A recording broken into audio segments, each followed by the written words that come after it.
our final lab of the semester is going to be a two-stage amplifier circuit. This week, we're building the single-stage amplifier circuit of the common emitter type, right? Did everybody, is anybody in the Friday afternoon lab? Is any of you in the Friday afternoon lab? No. In that case, all you are? Oh wait, no, never mind. Different class.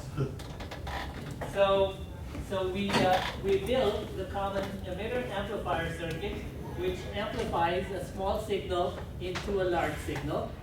What this is called first stage. What we're going to do is we're going to connect another amplifier called the common collector amplifier. And that's what this is. The new handout, number 14, that you have in the front here, if you didn't pick it up, please pick it up, okay, is the common collector amplifier. So what we're going to do is we're going to connect a common collector amplifier to the common emitter amplifier, and then we'll have a microphone at one end, we'll have a speaker at the other end. And so, sound that is coming in and the microphone will be amplified and broadcast on the speaker. Make sense? This is what standard amplifier circuits do. What we have to keep in mind is that each amplifier has to have its own DC supply. Okay? And we sometimes show the DC supply this way. So we've got a DC supply for the common emitter, we've got a DC supply for the common collector, microphone signal, which could be sound, music, is coming in like AC. So this is AC, right? What's coming out is AC, only amplified. Make sense? So that's in a nutshell what the end of the semester, the culmination of everything we did this semester is about building a two-stage amplifier circuit. All right, so that's what we will do over the next 2 weeks. Next week and the following week is to build a two-stage amplifier circuit. So let's finish off our notes about the common emitter amplifier circuit, which is notes 13. So take notes 13 out. If you don't have a copy of 13, which you should, I do have some spare copies here. If you need a copy of 13, come and get it. Okay, so we did example 1, if I recall. Okay? So let's look at example 1. Page 7. Example 1.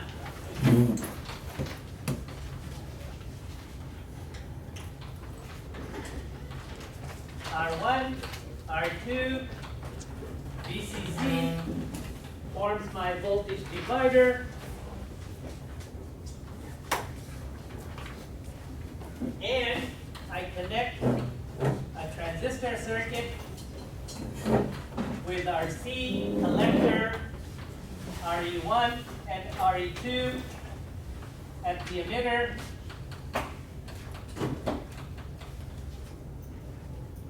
And the reason why I have RE1, RE2 is because I'm going to put a bypass capacitor around one of them so that the effect of that resistor disappears.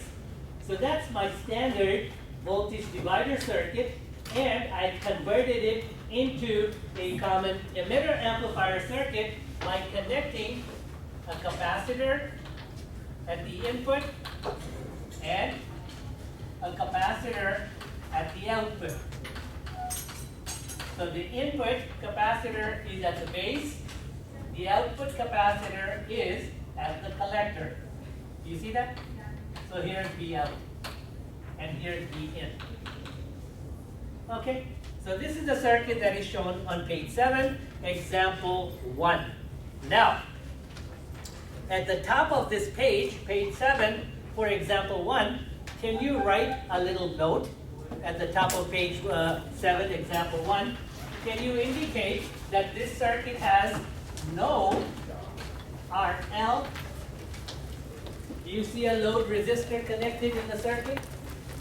Do you see a resistor connected at VO? No. So no RL. And the second thing is no CV. No RL and no CV. Okay?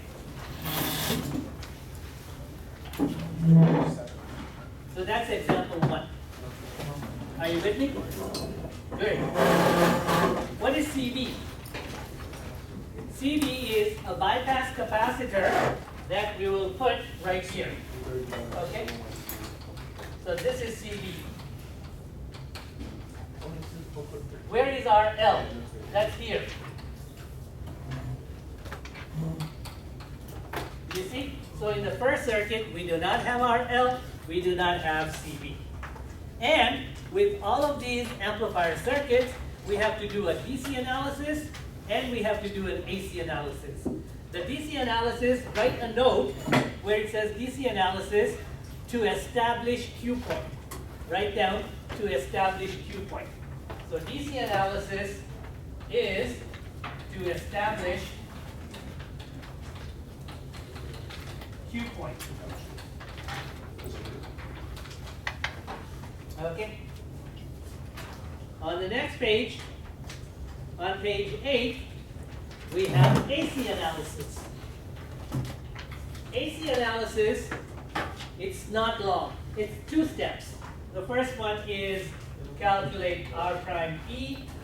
The second thing is calculate voltage gain.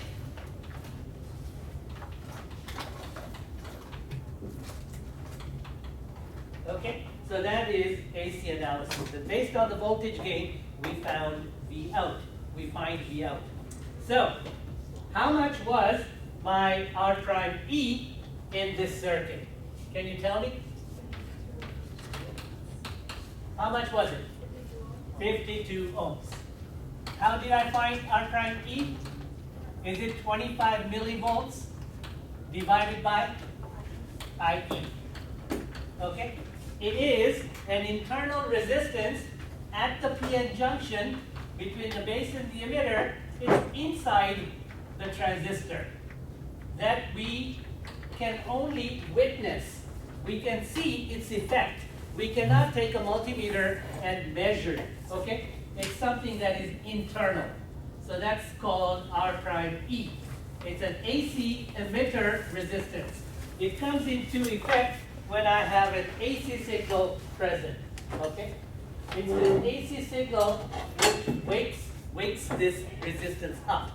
Basically, you can think of it that way. It wakes up.